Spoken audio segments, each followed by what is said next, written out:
those.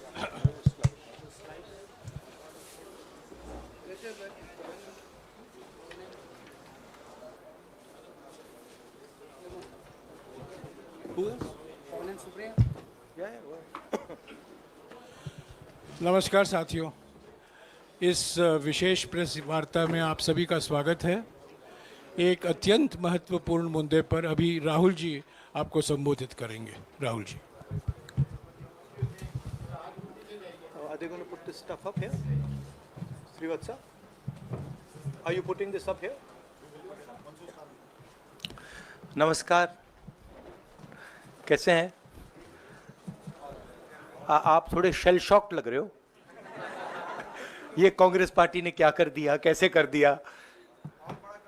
हाँ, अच्छा AC के कारण है ये। अच्छा ज्यादा लोग आ गए। ओके। नहीं देखिए, आज हम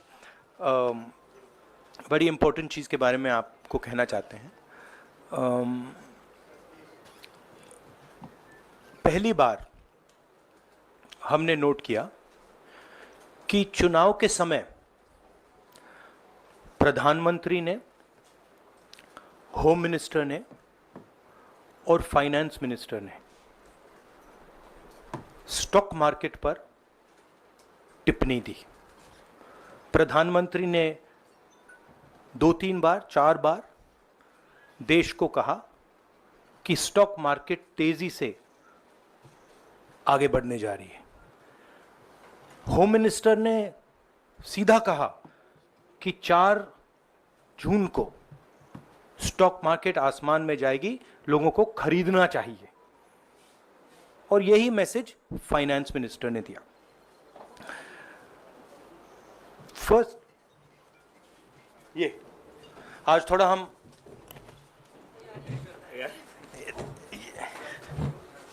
तो ये क्रोनोलॉजी है। अमित शाह कहते हैं बाय शेयर्स बिफोर 4 जून। 19 में नरेंद्र मोदी जी कहते हैं stock market will break records on June 4। फिर 28 मई को रिपीट करते हैं। 1 जून मीडिया झूठे एग्जिट पोल रिलीज करती है। बीजेपी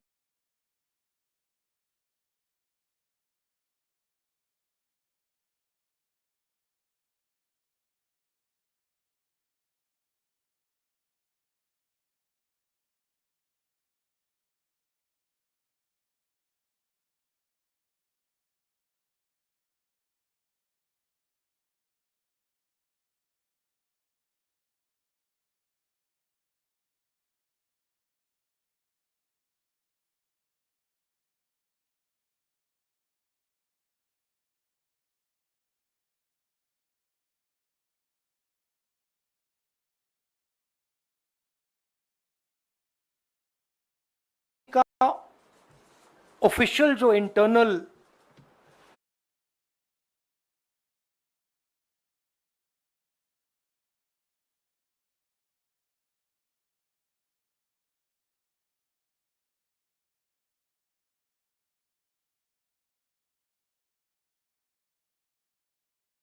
वो उनको 220 सीट दे रहा था। तो ये इंफॉर्मेशन बीजेपी के लीडर्स के पास था।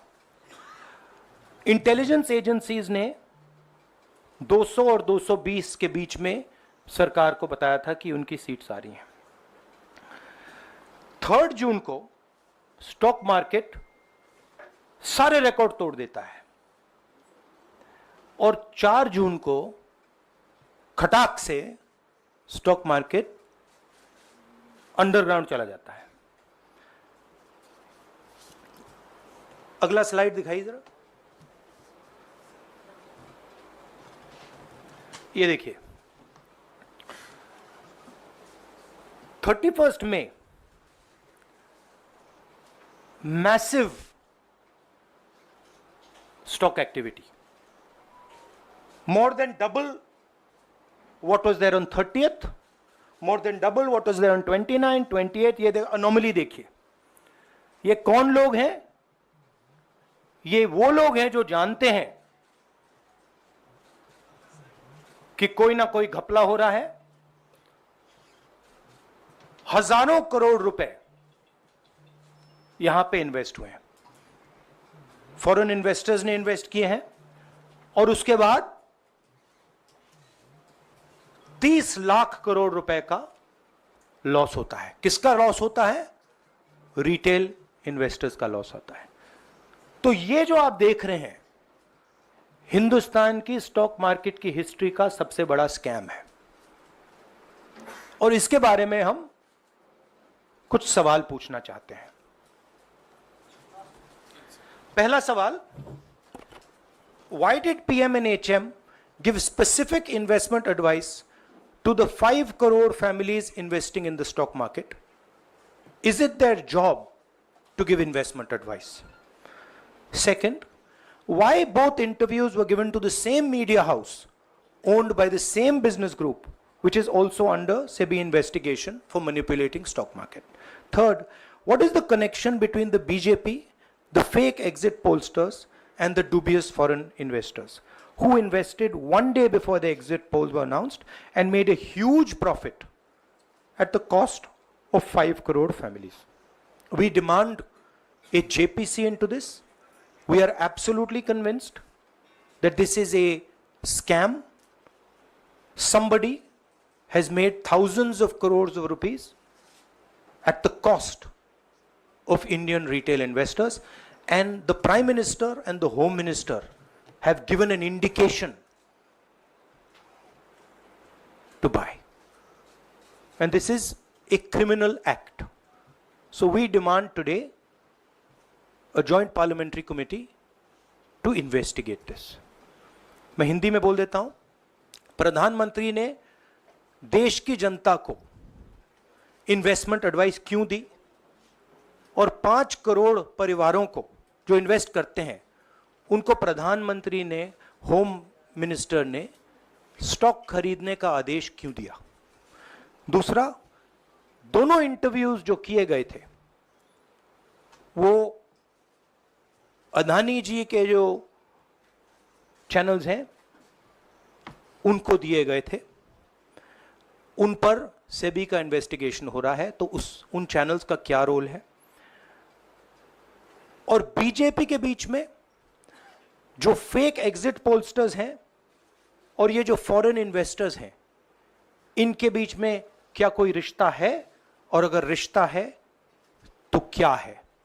हम जेपीसी चाहते हैं, हम इन्वेस्टिगेशन चाहते हैं, और देश इसकी सच्चाई जानना चाहता है। धन्यवाद। शुक्रिया राहुल जी। साथियों, अभी राहुल जी ने आपको स्पष्ट तरीके से क्रोनोलॉजी समझ लिया है। बार बार गृह मंत्री कहते थे अब क्रोनोलॉजी समझिए। आज राहुल जी ने देश को क्रोनोलॉजी समझाया है। इसके ऊपर अगर आपके सवाल हैं तो एक एक करके आप पूछेगा, एक एक करके पूछेगा। I haven't said the chronology in English, so I'll say the chronology in English. 13th May 2024, the Home Minister says, buy shares before 4th of June. This is a clear indication to retail investors and others to buy stock. 19th May, for the first time, and then repeatedly until the 28th May, the Prime Minister says that the stock market is going to break records on 4th June. Finally, on 1st June, completely fictitious exit polls are released. These investors are given a completely wrong impression. And on the 3rd of June, as we all know, the stock market breaks all records and then crashes on the 4th of June. Whoever has made money as the stock market rose and also as the stock market crashed. And we are interested in having a joint parliamentary committee, a JPC, to investigate the role of the Prime Minister, the role of the Home Minister, role of BJP members, and also those people who have done these fake exit polls.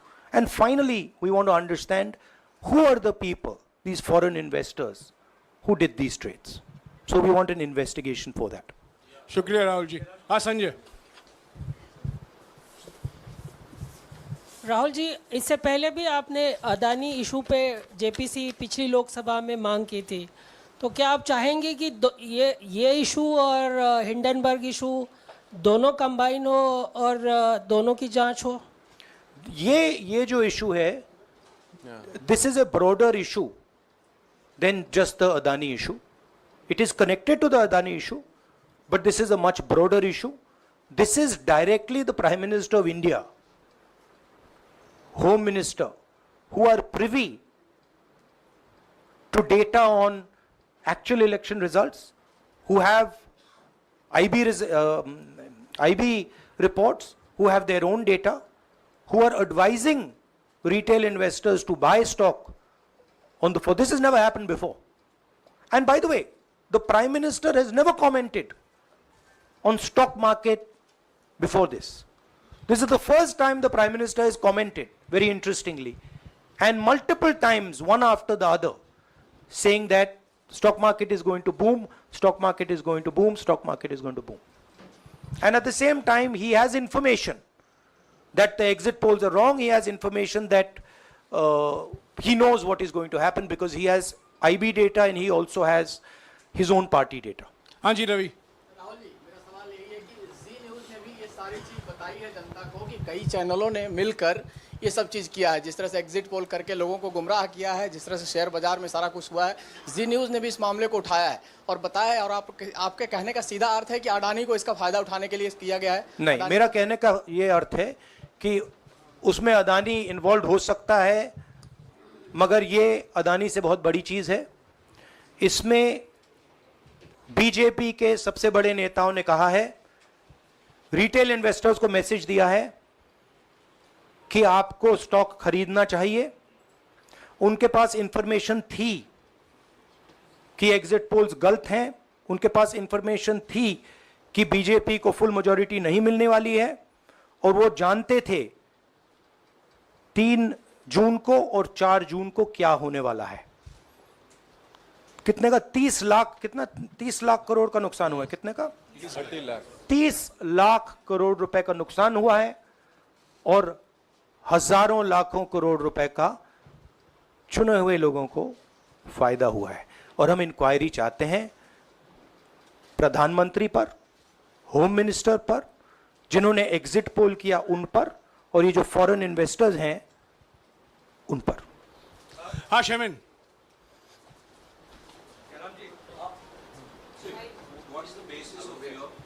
बहुत दूर है। 30 lakh crore loss of asset. How did you arrive at that figure? Do you want to explain? This is based on the value, market value of all the companies the day before the results came, and the market value of the stock market of all the companies at the end of the day on results. हाँ संजीव। एक minute Sanjeev. Rahul ji, you've talked about, are you alleging the involvement of the Prime Minister and the Home Minister? Yes. And whose money is it? Yes, Are you that saying is it what I their am money? saying. I am saying that people very high up in the BJP have carried out this scam. I am saying they had partners who carried out these exit polls. We would like to know if these exit polls were actually carried out, if people were actually sent out, and we'd also like to know the methodology of these polls.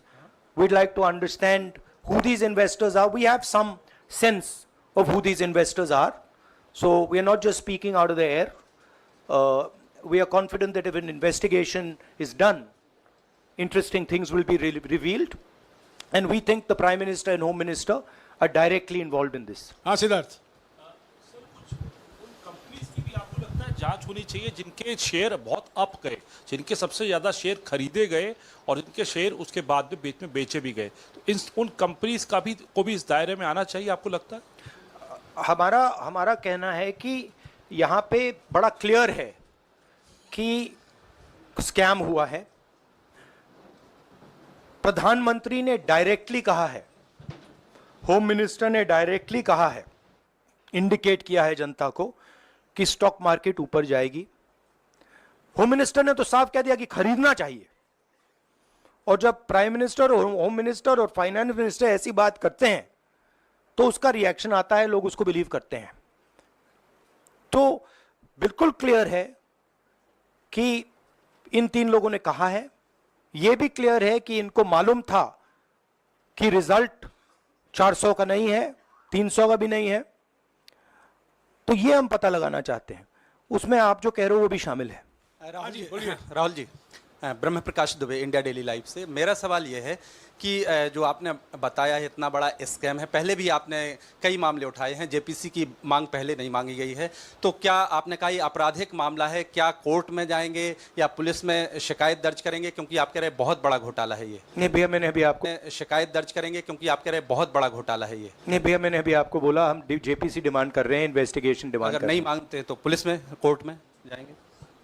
जो भी करना है करेंगे, but हम आपको ये information दे रहे हैं कि ये जो हुआ है ये नॉर्मल चीज नहीं है। इसमें प्रधानमंत्री ने इंडिकेशन दिया है, होम मिनिस्टर ने इंडिकेशन दिया है, फाइनेंस मिनिस्टर ने इंडिकेशन दिया है, अदानी जी के चैनल्स के थ्रू इंटरव्यूज किए हैं, और फाइनली लोगों ने इन्वेस्ट किया है, लोगों ने फाइनेंशियल एक्शन लिया है, कंपनीज ने शेयर खरीदे हैं। इसी विषय पर, एक मिनट, इसी विषय पर, इस स्टॉक मार्केट घोटाले पर ही हम सवाल ले रहे हैं। मौसमी, इसी विषय पर कीजिएगा बस। एक मिनट, आ रहा हूँ यार, एक मिनट। राहुल जी, एक करके आ रहा हूँ यार। राहुल जी, हम लोग ने पहले भी देखा है कि आप लोग ने कई बारी जब सेशन होता है तो सत्ता पक्ष और विपक्ष आमने सामने होता है, जेपीसी की मांग होती है और सेशन पे सेशन वॉश आउट हो जाते हैं और जनता का पैसा वेस्ट होता है। तो क्या आपको ये तो बीजेपी की लाइन है। तो क्या नहीं, मतलब जनता का पैसा के सेशन वाटर, आप ऐसी टी शर्ट ले लो ना एक, मैं आपको दे दूंगा, जरूरत नहीं है। उनका वो सिंबल दे दूंगा आपको, ये उनकी लाइन है। सवाल आपको पसंद नहीं आए वो अलग बात है, पर आपको किसी नहीं, के सवाल साथ मुझे बहुत पसंद आ रहा है, इस तरह से उंगली उठाने की जरूरत नहीं है। आप चेक बहुत अच्छा लगा।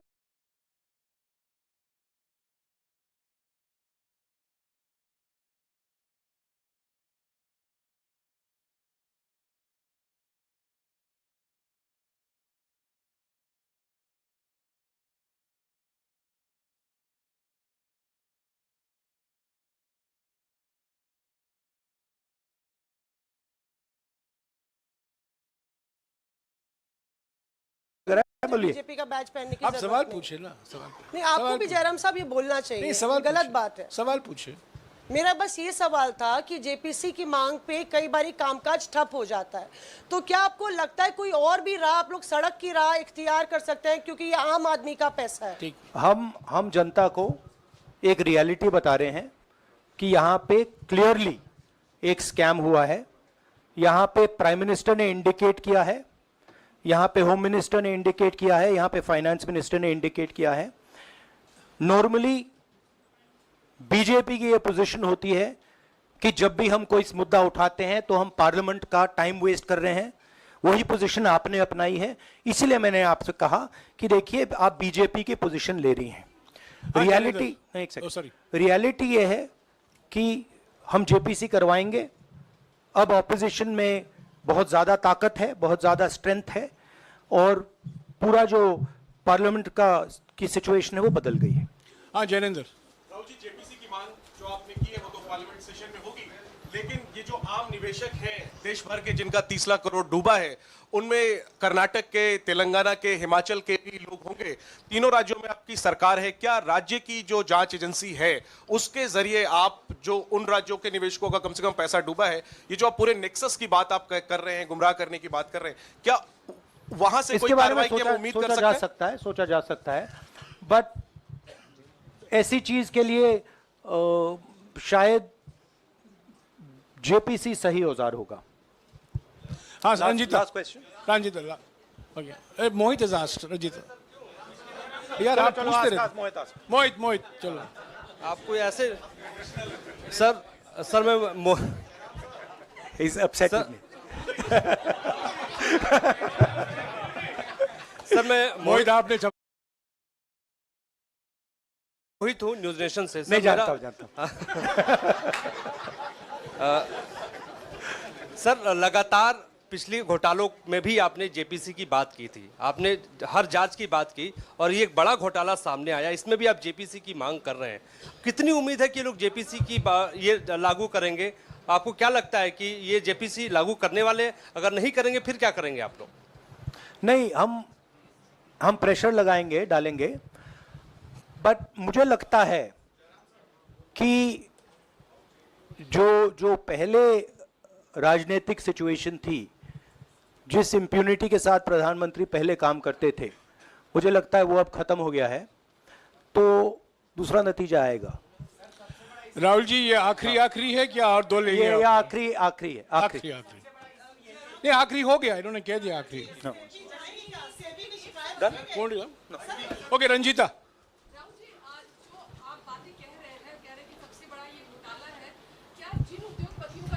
हमेशा लेते रहे हैं, चुनावी जो रैलियां रही हैं उसमें भी और उसके बाद भी, क्या आप कहना चाहते हैं कि सरकार ने मदद की है उन उद्योगपतियों को और अमीर बनाने में? नहीं, मैं कह रहा हूं, मैं सिर्फ सरकार की बात नहीं कर रहा हूं, मैं दो इंडिविजुअल्स की बात कर रहा हूं। प्रधानमंत्री ने और हिंदुस्तान के सब रिटेल इन्वेस्टर्स जिनको नुकसान हुआ है, मैं आपसे बोल रहा हूं, आपको यह बात समझ आ जाएगी। आपका पैसा गया है, आपकी कमाई गई है, आपको नुकसान हुआ है, और इसमें करोड़ों युवा हैं जो ईमानदार हैं। तो नरेंद्र मोदी जी ने, अमित शाह जी ने आपको मैसेज दिया कि 4 तारीख को स्टॉक मार्केट आसमान छुएगी, और आपने उन पर भरोसा किया। मगर सच्चाई यह थी कि नरेंद्र मोदी को मालूम था कि 4 जून को स्टॉक मार्केट आसमान नहीं छुएगी। 4 जून को स्टॉक मार्केट का जबरदस्त नुकसान होने जा रहा है, क्योंकि उनके पास इंटेलिजेंस की रिपोर्ट थी और बीजेपी का जो इंटरनल असेसमेंट था 220 सीट का, वो उनके हाथ में था। तो मेरा ये सवाल है, और मैं आपसे इन्वेस्टर से कहना चाहता हूं कि आपको जो चोट पहुंची है, जो आपको दर्द हुआ है, वो चोट नरेंद्र मोदी जी और अमित शाह के बयान ने आपको पहुंचाई है। और हजारों करोड़ रुपए किसी ना किसी ने चोरी किए हैं, वो आपके जेब से गए हैं, रिटेल इन्वेस्टर्स के जेब से गए हैं। तो मैं चाहता हूं, आपके लिए बोल रहा हूं, मैं आपके लिए बोल रहा हूं कि इन्वेस्टिगेशन होना चाहिए, पता लगाना चाहिए कि प्रधानमंत्री जी ने, होम मिनिस्टर ने आपको ये गलत इंफॉर्मेशन क्यों दी, और ये कौन लोग हैं, इन्वेस्टर्स जो हैं, फॉरेन इन्वेस्टर्स हैं, जिन्होंने इस दिन फायदा उठाया। ये देखिए ग्राफ है, ये रेड चार्ट जो है, इसको देख लीजिए। ये नॉर्मल ट्रेडिंग है, ये नॉर्मल ट्रेडिंग है, ये ग्रे वाली नॉर्मल ट्रेडिंग है, और ये जो ट्रेडिंग है, ये अबनॉर्मल ट्रेडिंग है, ये 2-3 गुना है। ये अबनॉर्मल ट्रेडिंग है, ये 2-3 गुना है, और फिर ये हुआ है नुकसान। तो ये नरेंद्र मोदी जी और अमित शाह से मैं पूछ रहा हूं कि आप में इसमें आपका क्या रोल था, और रिटेल इन्वेस्टर्स के लिए पूछ रहा हूं, आपकी मदद के लिए, आपकी मदद करने के लिए पूछ रहा हूं, और इन्वेस्टिगेशन होगा तो आपके लिए होगा। धन्यवाद, शुक्रिया, थैंक यू।